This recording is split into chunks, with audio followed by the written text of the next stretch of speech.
Bom dia a todos. Sejam bem-vindos à videoconferência da CMAA, Companhia Mineira de Açúcar e Álcool, durante a qual serão comentados os resultados do segundo trimestre da safra de 2025-2026. Este evento está sendo transmitido ao vivo pela internet, acompanhado de apresentação de slides e também está sendo gravado. Todos os participantes estão conectados apenas como ouvintes e não haverá uma sessão de perguntas e respostas durante o evento. Então, caso queiram fazer uma pergunta ou esclarecer qualquer dúvida, por favor, entre em contato com a área de RI da companhia, enviando um e-mail para ri@cmaa.ind.br. Antes de prosseguir, eu gostaria de esclarecer que eventuais declarações que possam ser feitas durante esta apresentação, relativas às perspectivas dos negócios da companhia, bem como projeções, metas operacionais e financeiras relativas ao seu potencial de crescimento, constituem-se em previsões baseadas nas expectativas da administração.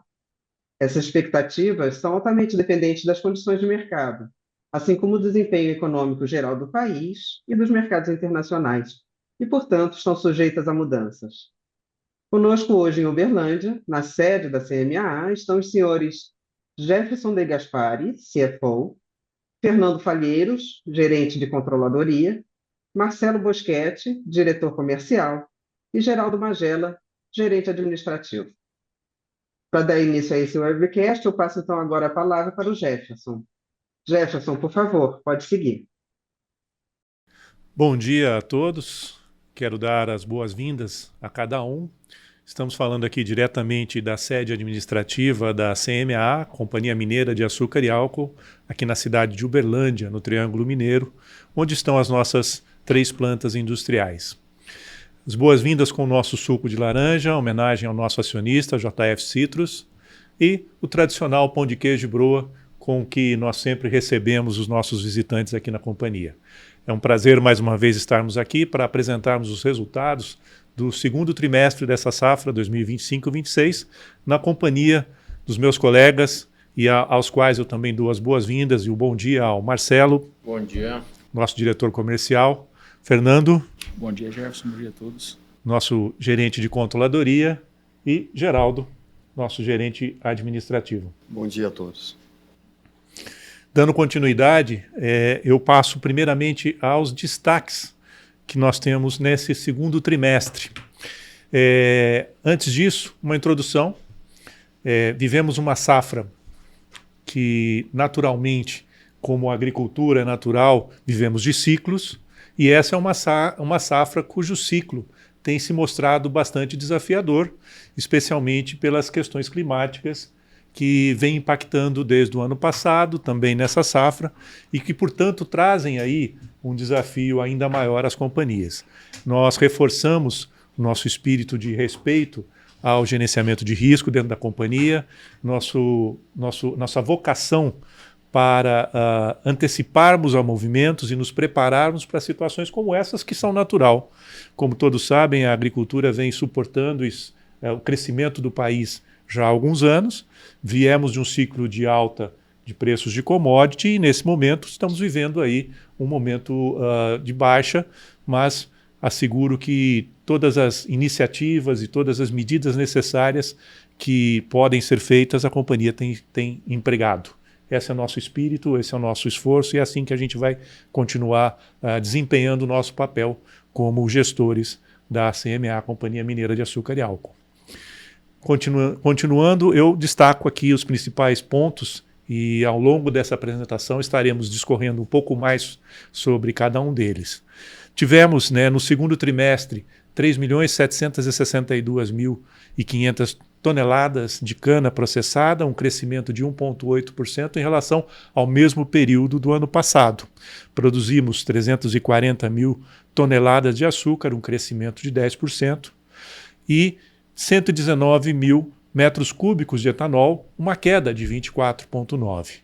Já demonstra que nessa safra, mais uma vez, priorizamos a maximização do açúcar como o principal produto de maior remuneração, de maior geração de resultados para a companhia. Posteriormente, o Fernando vai discorrer um pouco sobre isso também nos próximos slides. Do ponto de vista financeiro, a gente teve uma queda de 11,5% na receita líquida, principalmente pelos fatores mencionados, não só quanto a volume, mas também preços de mercado, que é o ciclo que nós vivemos nesse momento, e também trouxemos uma redução de 12,7% nas despesas operacionais, reduzindo o que somaram 81 milhões. Isso trouxe um impacto no EBITDA, que somou-se 480 milhões nesse período, uma queda de 11,6%. Então aqui estão os principais destaques, mas obviamente que ao longo da apresentação discorreremos mais sobre cada um deles. Eu vou passar a palavra ao Marcelo, nosso diretor comercial, para que ele possa também compartilhar e trazer um pouco do cenário de mercado nesse momento que nós vivemos, nesses primeiros 6 meses de safra, no segundo trimestre. Marcelo, com a palavra, por gentileza. Bom dia a todos. De fato, nós estamos enfrentando uma safra muito desafiadora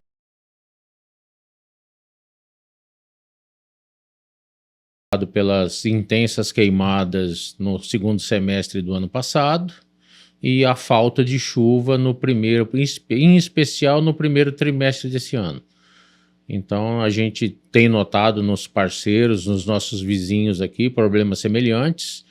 Esse corredor Ribeirão Preto, Triângulo Mineiro e São José do Rio Preto são uns dos mais afetados da região e estamos aqui buscando sinergias internas, otimização de recursos, porque não tem o que fazer. A natureza é absoluta e com nossos critérios aqui de mensuração de risco, a companhia vem performando todos os seus contratos, nós não temos nenhum problema de performance e estamos fazendo as adequações, que é o que nos cabe, cuidar da porta para dentro. A natureza está aí para todos. Esse ano aqui, o começo do ciclo chuvoso também está se mostrando desafiador, mas ainda é muito cedo para a gente dizer se isso vai perpetuar aí no decorrer dos meses. Mas, de fato, o clima vem sendo muito desafiador, muita chuva de pedra, muita ventania. A gente viu o que vem acontecendo aí. Aconteceu no Paraná, aconteceu na fábrica da Toyota em Campinas. Então, é um desafio que a gente não tem ferramentas absolutas a não ser a contenção do sistema de risco gerencial interno da companhia.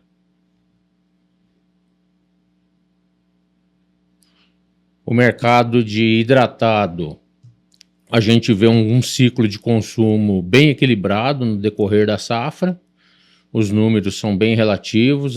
O destaque, eu acho que é pelo aumento da mistura de anidro na gasolina, que saiu dos 27% para 30%, isso a partir de julho desse ano. Isso deve nos ajudar também na safra que vem, porque nós já vamos ter um início de safra com a mistura elevada em 30%. E o que a gente pode destacar no setor de etanol é a estabilidade de preços no decorrer da safra. Acho que isso ajudou muito o consumidor, nos ajudou. O mercado está menos volátil do que a gente viu na safra anterior. Isso permite uma calibração dos preços na bomba, o hábito do consumidor de se dirigir aos postos de combustíveis, e eles vêm optando naturalmente aí pelo consumo de etanol e não tanto da gasolina. Mas o aumento da mistura de anidro na gasolina nos ajuda. Isso demanda um volume adicional de etanol. Para cada litro de gasolina, 30% é de álcool anidro. E isso vem nos ajudando, inclusive, no preço, que a gente viu um crescimento lento, mas constante no decorrer da safra. Hoje nós estamos praticamente no pico de preço do ano. O mercado de açúcar, vocês podem notar no gráfico que ele teve uma elevação no final do ano passado, agosto para outubro, novembro, e de lá para cá o preço vem em declínio por alguns fatores, principalmente externos, não tanto interno, porque a safra houve uma redução de produção, mas externamente a gente vê países como a Índia e a Tailândia com aumento de produção e de produtividade. Então, no contexto global, a gente vê um superávit na produção de açúcar, que é maior do que as consequências climáticas que nós tivemos no Brasil. E também a gente teve uma valorização do real frente ao dólar, que no mercado internacional, para nós, o efeito é adverso, porque nossa conta é em reais. Então, juntando esses fatores de maior produtividade no exterior, a queda do preço do dólar internamente vem contribuindo para um declínio constante no preço de açúcar. A companhia estava bem posicionada para essa safra, com uma carteira de hedge a bons níveis de preço, mas em decorrência do fator climático, a gente tem uma queda de produção e preços no decorrer da safra em queda. Marcelo, é importante mencionar que uma parte da matéria-prima da companhia é feita de fornecedores, né? Perfeito. E esse impacto do preço, ele também, como que ele se comporta ali no custo da cana de fornecedor, se puder? Isso, porque assim, a companhia tem o volume próprio de açúcar dela, e o fornecedor ele é precificado baseado no Consecana. E o Consecana ele é feito mensalmente, então não é feito o hedge do volume do produtor, a não ser que o produtor diretamente procure as ferramentas de hedge para o volume específico dele. Então, com o preço em queda durante a safra, isso afetou principalmente essa fração de volume que vai para o fornecedor, que compõe o preço médio da companhia. Mas como a gente vê, nós estamos praticamente aí no gráfico no preço mais baixo do ano, então uma parcela da nossa produção ela é precificada mês a mês. E como o preço só vem caindo, a média também vem decrescendo. Isso faz com que o custo da cana de fornecedor também seja um pouco mais baixo em função dos preços, né? Perfeito. O que vai contribuir para o resultado da companhia. Exato. Muito obrigado, Marcelo. Eu queria convidar o Fernando também para que ele possa discorrer um pouco sobre o desempenho operacional, entrando um pouco mais no detalhe daqueles números que nós trouxemos inicialmente. Perfeito, Jefferson. Fazendo um desdobramento, né, dos principais indicadores que nós vimos no primeiro slide, nós trazemos aqui uma fotografia da nossa moagem no primeiro trimestre, onde nós apontamos 1,8% de moagem maior do que o que nós realizamos no mesmo trimestre do ano passado. Então, dentro do trimestre, nós tivemos ali bem em linha do que nós performamos na safra anterior. No entanto, quando nós observamos o número acumulado, né, à direita do slide, nós estamos com um volume 5,8% menor do que o que realizamos na safra passada, nos primeiros 6 meses da safra. Então, estamos com um processamento de 7 milhões de toneladas de cana contra 7,4 milhões processadas no mesmo período do ano passado. 55% aproximadamente desse volume de cana compõe-se de cana própria. E quando nós fazemos o recorte das nossas unidades produtivas, nós temos 3 usinas, né? 3 unidades processadoras de cana, a Vale do Tijuco, a Vale do Pontal e a usina Canápolis. E nós conseguimos notar claramente que o principal efeito de redução de moagem se deu na nossa maior unidade, que é a Vale do Tijuco. E por isso esse número é tão representativo na nossa moagem de forma geral. Na Vale do Pontal nós tivemos uma moagem um pouco melhor ainda no acumulado dos 6 meses do que o que aconteceu na safra passada, e isso em boa parte se deve aos investimentos constantes que nós temos feito em irrigação nessa unidade, que acabou possibilitando com que os efeitos climáticos que foram citados foram menos sentidos nessa usina, nessa unidade produtiva. Então a Tijuco é quem mais teve a perda, né, de moagem. Nós estamos falando aí de 500 mil toneladas de cana nesses primeiros 6 meses de safra. Não só o volume nós tivemos não só o impacto no volume de cana, mas nós tivemos também impacto na qualidade dessa cana, né? O nosso ATR, que é a quantidade de açúcar que nós temos por tonelada de cana, vamos dizer assim, um índice de qualidade dessa cana, né? Também apresentou queda. Nós temos na CMA um consolidado de ATR de 134,6 quilos por tonelada de cana, contra 142,1 do mesmo período do ano passado, uma queda de 5,3%. Isso faz com que, consequentemente, a produção que nós temos resultante dessa cana também seja menor, né? Nós estamos trazendo menos açúcar do campo, né? Dados os fatores que nós já comentamos anteriormente, que o Jefferson já trouxe, o Marcelo já trouxe anteriormente também.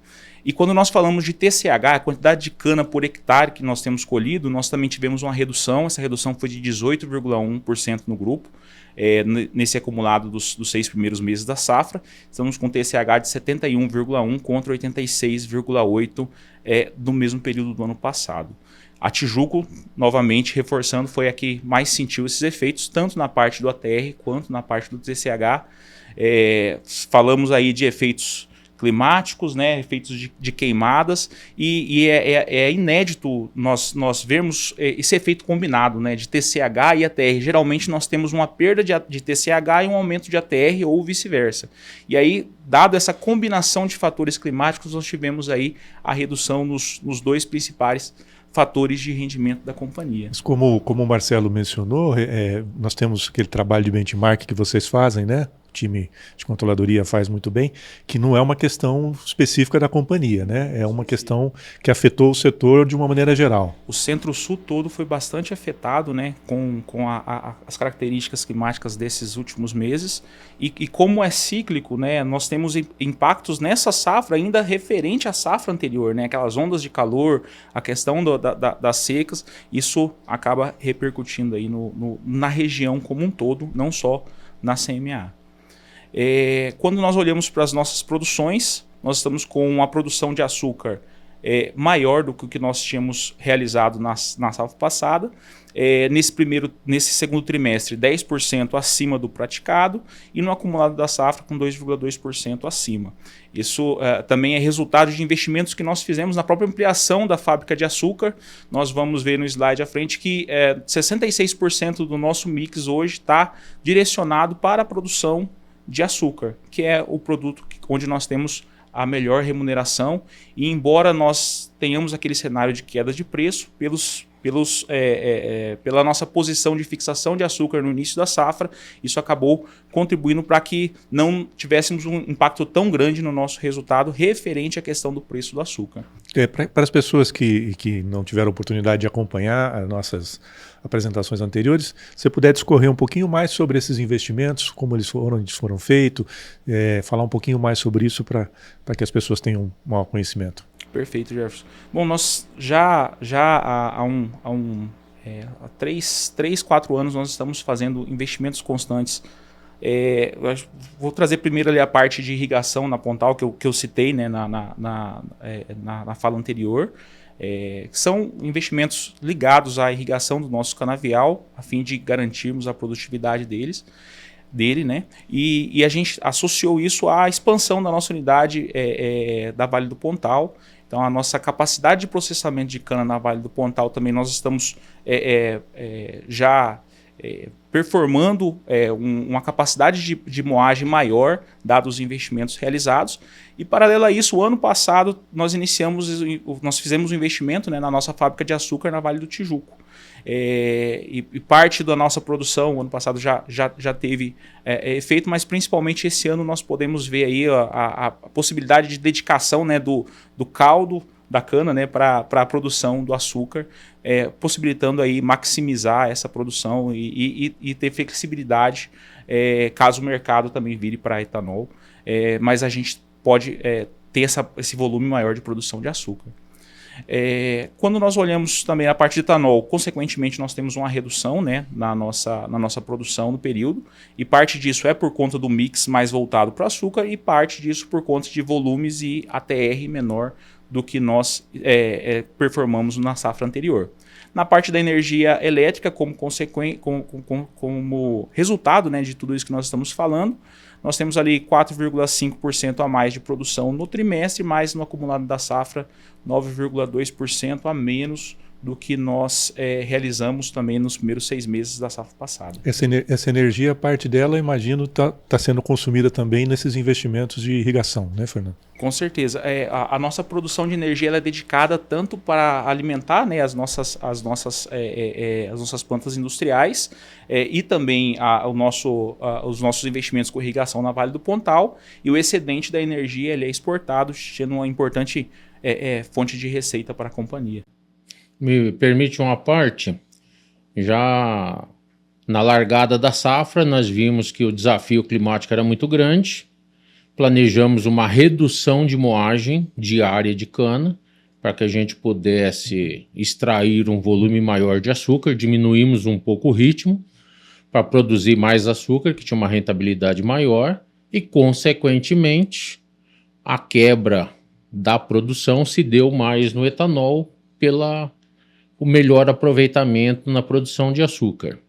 E já a queda na geração de energia se deve à diminuição de biomassa, menos cana, menos bagaço, menos geração de energia. Então é uma sequência. Privilegiamos o que tinha maior rentabilidade, trouxemos um nível de moagem que nos permite manusear isso melhor para ter um melhor aproveitamento de mix. Então o etanol, entre aspas, pagou a conta da quebra de safra, com menor rentabilidade, e a energia é uma consequência da redução do volume de cana. Perfeito, Marcelo. E aqui é só mesmo trazendo graficamente ali o que eu comentei anteriormente com vocês, né? 66% do nosso mix está voltado para produção de açúcar, contra 57% do mesmo período do ano passado. Tanto na posição do trimestre quanto na posição acumulada nós temos números bastante parecidos aí, mostrando aí novamente que a nossa produção está voltada, né, para o açúcar, onde nós temos o nosso melhor resultado. Agora eu volto para Jefferson para desdobrar um pouquinho, né, como que isso reflete nos nossos resultados financeiros. Muito obrigado, Fernando. De fato, esses impactos de produção, de volume de produção, de mercado, de commodities, de uma maneira geral, eles naturalmente vão refletir nos resultados econômicos da companhia, né? Nós destacamos lá nos destaques iniciais a receita líquida. Então, nós tivemos no trimestre uma queda de 11,5, somando 904 milhões, e nos 6 primeiros meses uma queda de 12,9. Estamos aí próximos de 1,5 bilhão de receita líquida nesses primeiros 6 meses, né? Obviamente são 6 meses de safra, mas não são 6 meses de comercialização, porque nós produzimos de abril a novembro e vendemos de abril até março do ano que vem. Então, não equivalem a metade da safra a isso, é um número um pouco menor, na verdade, e a gente tem um estoque para ser comercializado até março do ano que vem, março de 26. A distribuição dessa receita, como o Fernando falou, veja que nos 6 meses ele reflete exatamente o mix de produção de açúcar. Então, 66% da receita nos 6 primeiros meses advém da venda do açúcar VHP. Nosso açúcar é 100% exportação, sujeito aos fatores mercadológicos, que o Marcelo mencionou inicialmente.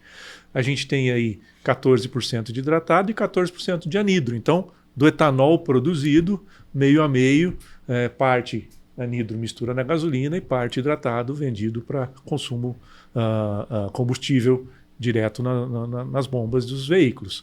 E 5% da energia. A gente tem uma receita de outros, basicamente, prestação de serviço, às vezes para algum fornecedor e venda de ativo mobilizado, eventualmente, nada muito representativo. E CBIOS aí, nesse ano especificamente, representando muito pouco. Posteriormente o Geraldo vai falar e eu vou pedir a contribuição do Marcelo também para a gente falar um pouquinho de CBIOS mais ao final, mas a gente vê que essa é uma receita importante, mas que nesses primeiros 6 meses a gente tiveram pouca representatividade.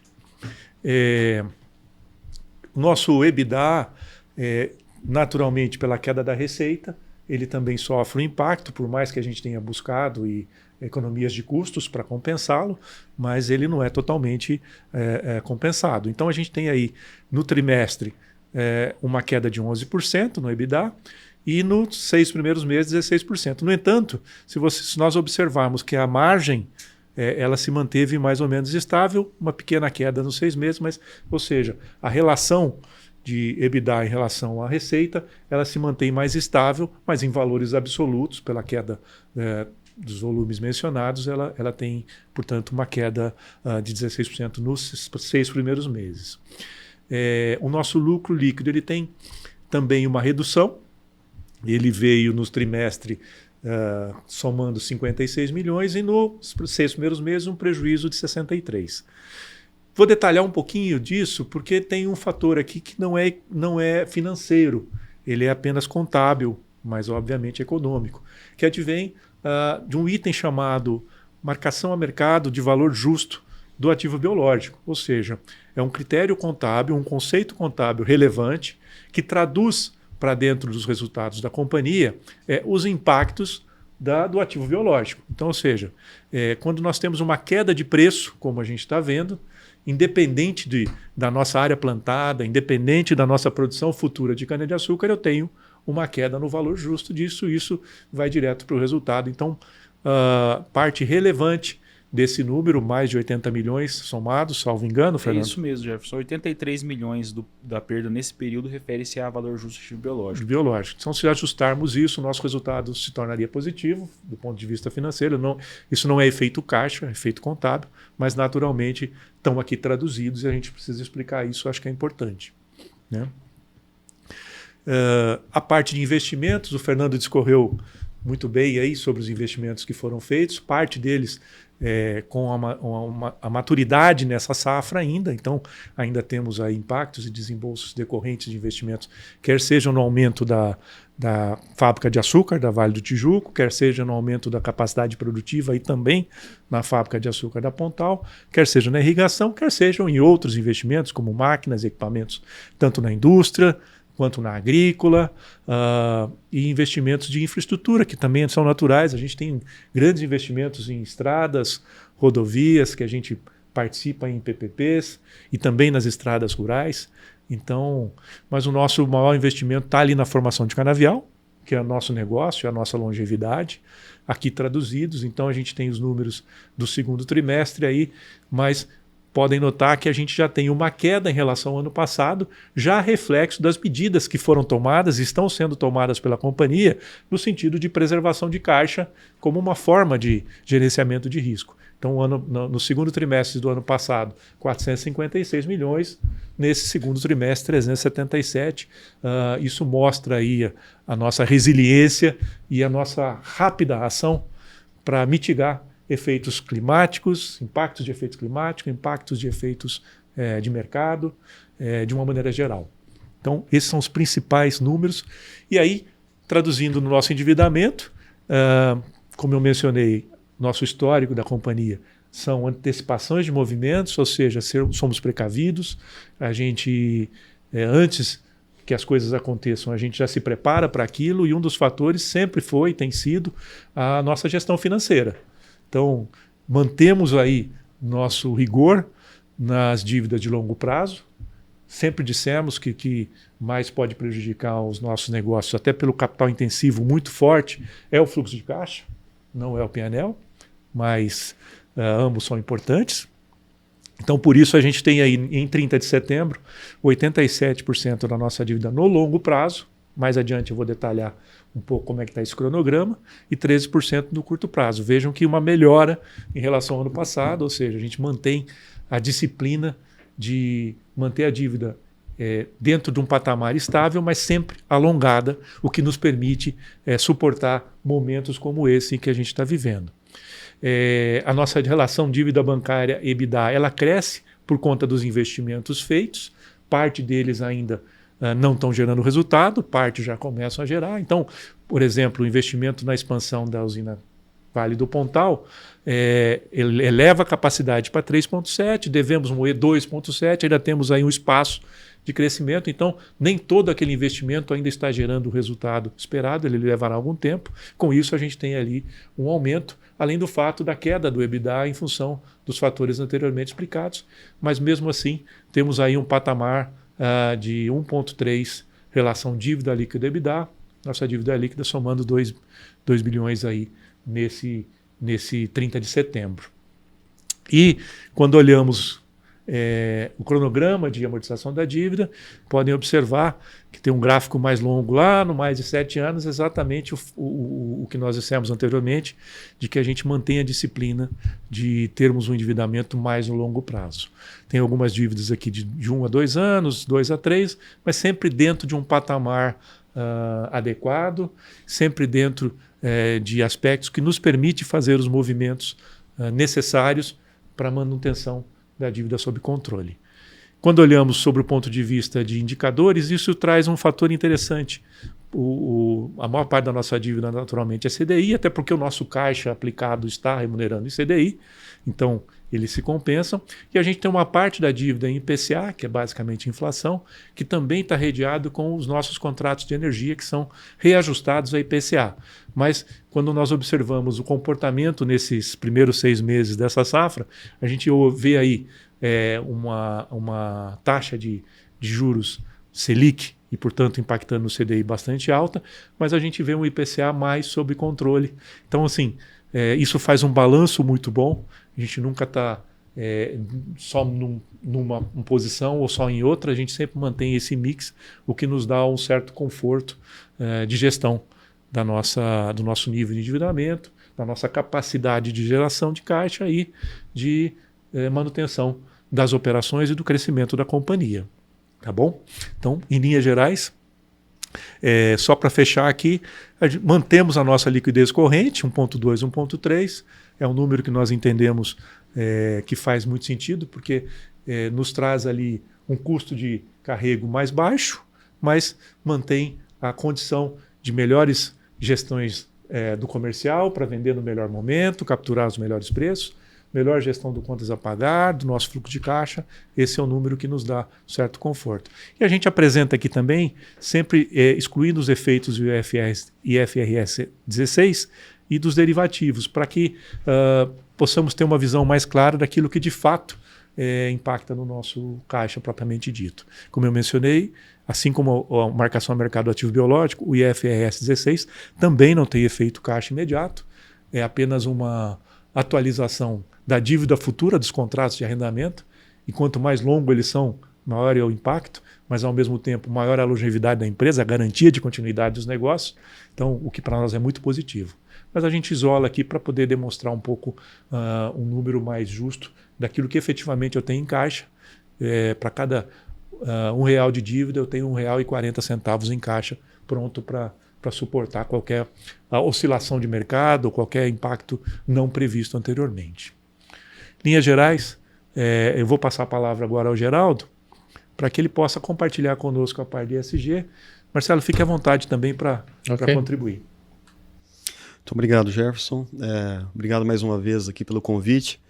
Eu gosto de dizer sempre que o webinar aqui é sempre uma oportunidade para nós compartilharmos as iniciativas e ações de ESG e de sustentabilidade da CMA. Tá? Para quem nos acompanha aqui em apresentações anteriores, a gente tem sempre mostrado as nossas ações de acordo com a nossa política de sustentabilidade, e a nossa política de sustentabilidade ela é baseada na materialidade do nosso negócio. Eu sempre gosto de dizer isso, que nós não temos as ações separadas do nosso negócio. Então, o Marcelo e o Jefferson aqui falaram sobre mudanças climáticas. Esse é um ponto importante que está na nossa política de sustentabilidade, porque, independentemente da discussão que é muito polêmica sobre acerca das mudanças climáticas e a origem das mudanças climáticas, a CMA procura desempenhar o seu papel com muita responsabilidade nas ações de produção e desenvolvimento da atividade econômica em relação à preservação da biodiversidade. Porque a gente acredita que é a forma responsável de conduzir o negócio e a forma responsável também de conduzir a atividade econômica. Então, o que eu vou compartilhar com vocês aqui é um pouquinho daquilo que a gente vem mostrando nas apresentações anteriores. Um compromisso que nós temos na política de sustentabilidade é o desenvolvimento das comunidades locais.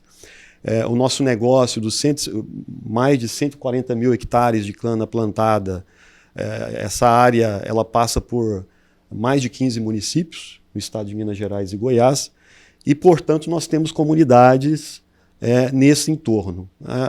No desenvolvimento da nossa atividade, a gente procura, então, desenvolver essas comunidades locais, não no sentido somente de levar um desenvolvimento intelectual para as escolas, enfim, para todas as instituições que estão nesses municípios, mas principalmente na produção da agricultura sustentável.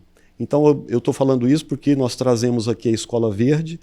A gente, durante esse segundo trimestre da safra, a gente conduziu nos municípios de Canápolis, Limeira do Oeste e Uberaba. Então, nessas escolas, conceitos de sustentabilidade, conceito de produção sustentável, as hortas comunitárias, que é um programa que a gente tem um carinho especial, que é a produção de hortaliças nas escolas. Eu sempre digo que nós perdemos um pouco daquela nossa cultura que nós tínhamos um tempo atrás de produzir hortaliça em casa.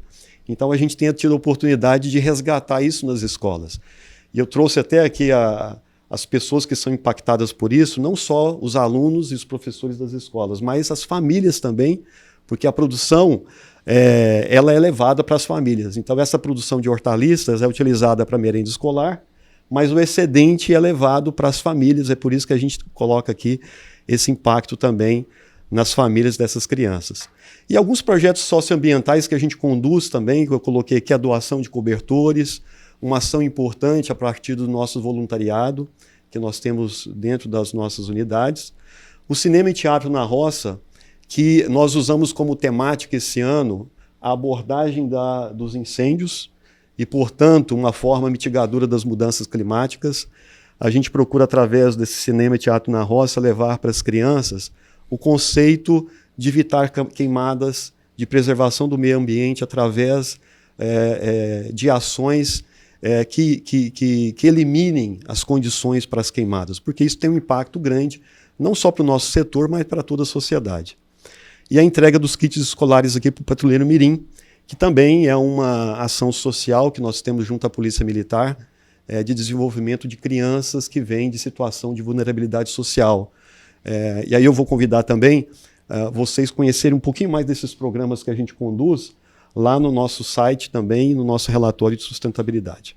Então eu só quis trazer aqui que nesse segundo trimestre dessa safra, nós tivemos a oportunidade com esses programas sociais de impactar mais de 7.000 vidas, que para nós é muito relevante, que independentemente de todo o cenário que a gente está colocando aqui, são famílias que estão no nosso entorno e que a gente tem impactado positivamente.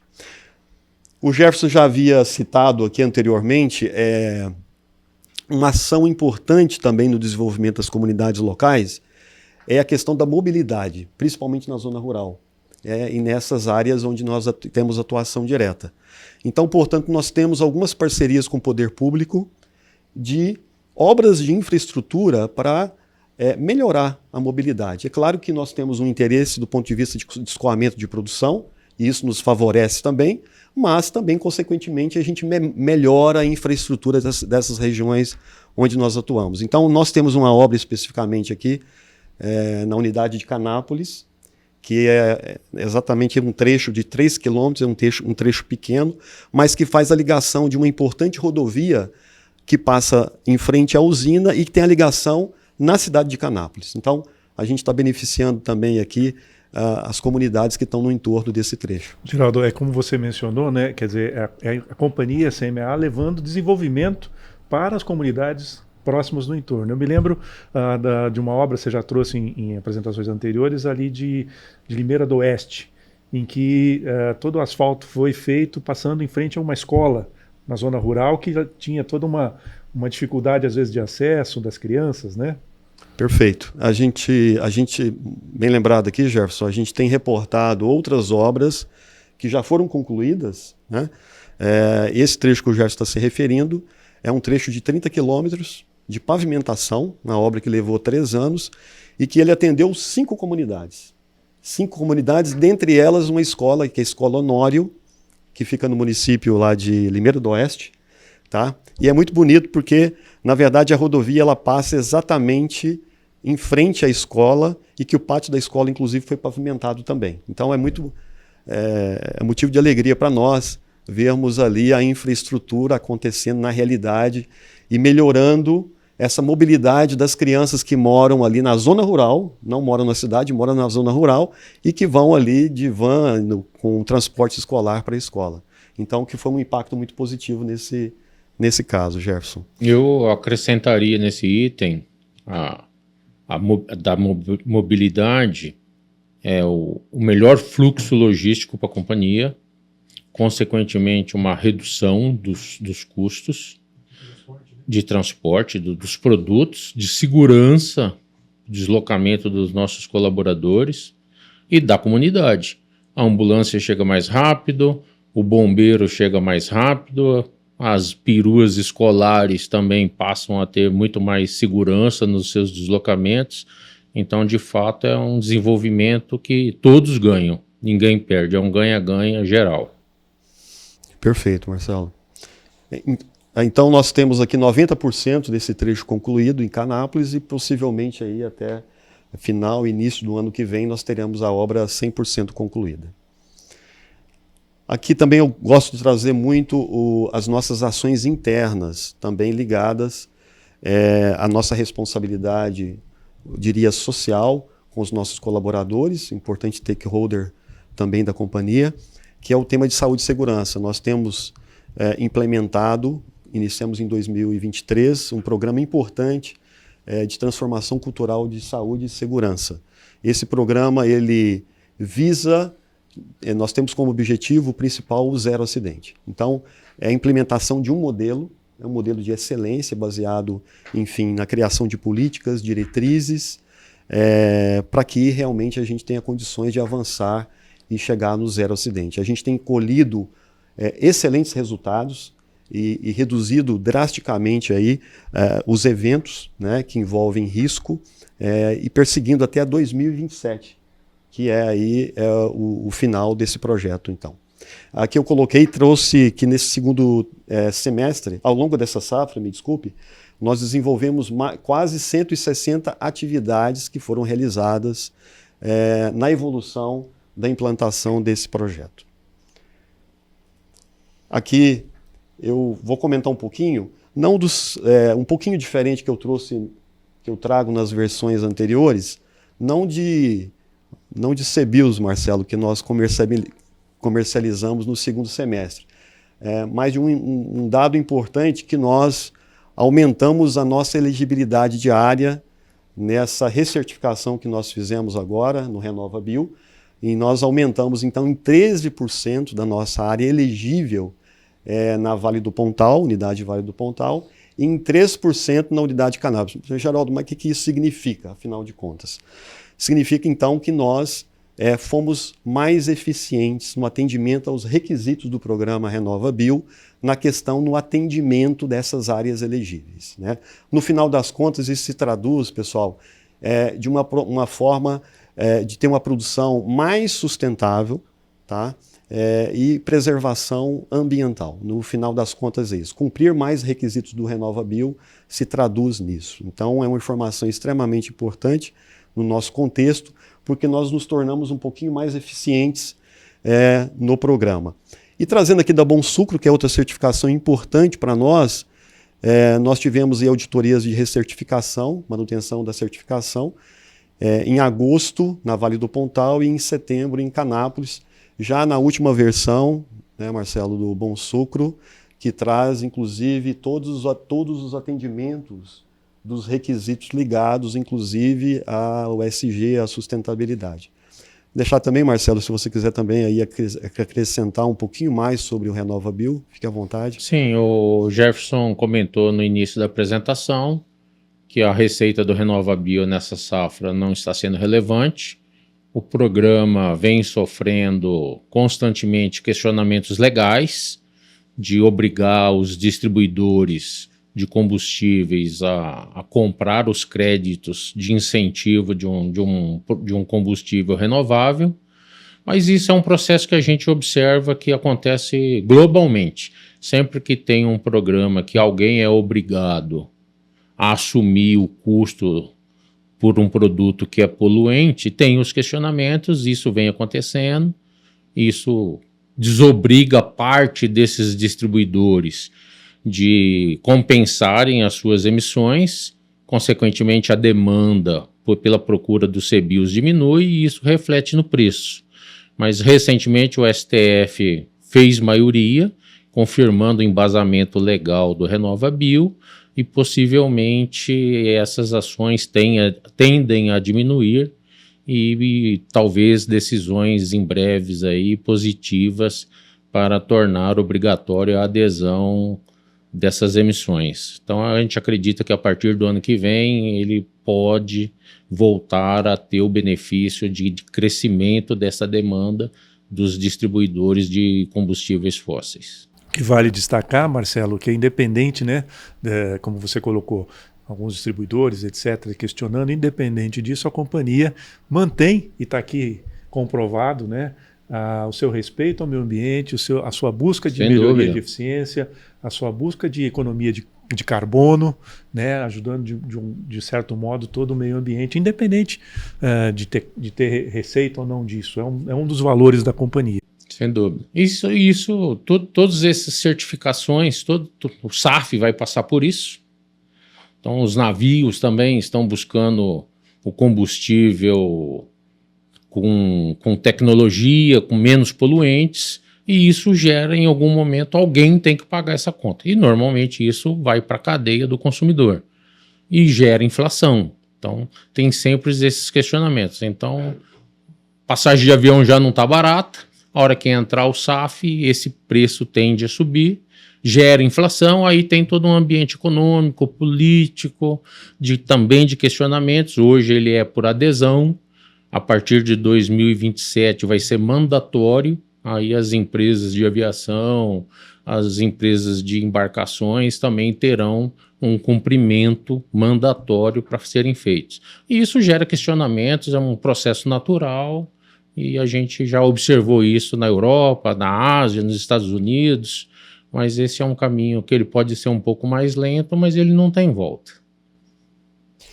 Passando aqui a palavra antes de passar a palavra para o Jefferson, só convidar a todos para acessar mais informações daquilo que nós apresentamos aqui acerca da sustentabilidade, da política de sustentabilidade da CMA, e acessar nosso relatório de sustentabilidade no nosso site. Deixei aqui o QR Code e possíveis questionamentos ou perguntas direcionarem aqui também para a Doris, assim como foi colocado no início da apresentação. Jefferson, muito obrigado mais uma vez. Eu agradeço aqui, mas reforço a mensagem do Geraldo, não só as informações de ESG estão no nosso site, mas também nos próximos dias, tanto essa apresentação que estamos aqui, quanto o nosso release, quanto demais informações detalhadas da companhia estarão disponíveis no site, no www.cmaa.ind.br. Convidamos para que vocês possam acessar, possam conhecer melhor. Na dúvida ou qualquer informação adicional, estamos à disposição através do e-mail ri@cmaa.ind.br. E para nós é um prazer, mais uma vez aqui, compartilharmos dos nossos resultados, dos nossos números, da nossa história, da nossa vida. Fica sempre o convite, venha nos conhecer, venha nos visitar, seja um investidor que acredita na nossa companhia, e em nome de toda a diretoria, do nosso presidente Carlos Eduardo, eu agradeço aqui a colaboração e a companhia dos colegas e a nossa audiência. Um prazer a todos, um bom dia.